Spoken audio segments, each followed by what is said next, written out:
So I'm pushing the skewer in so the skewer goes a little lower in there.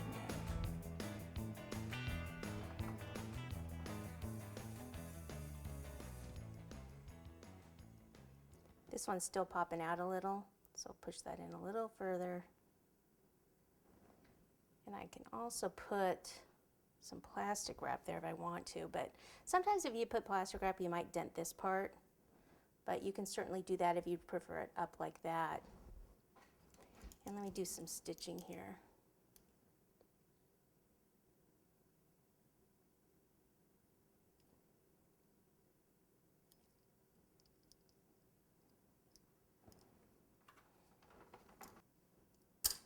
Okay, if that goes any lower, I'm going to have to put something there. Yay. All right, so I think I wanted to put one of these little bowling logo type things here.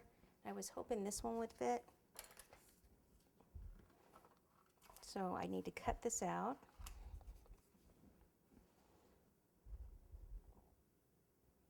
And I think it's easier to cut it out on the backing, so before you release it.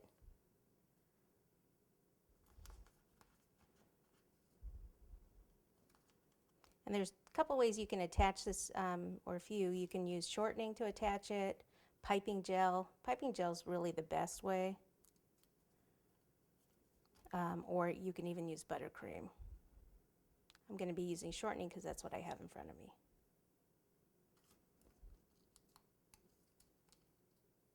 Okay, now what I want to do is release it from the backing without tearing it, because that's the only one I have except for the smaller one.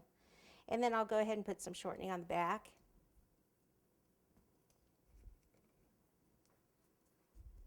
And if it was for someone's birthday, you could put, you know, their maybe a little thing with their initials on the bag. That would be cute.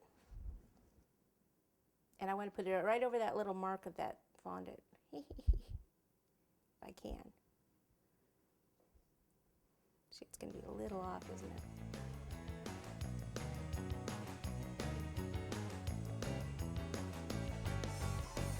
Wipe the shortening off my hand so I don't put it all over the cake like I just did there. Ta-da!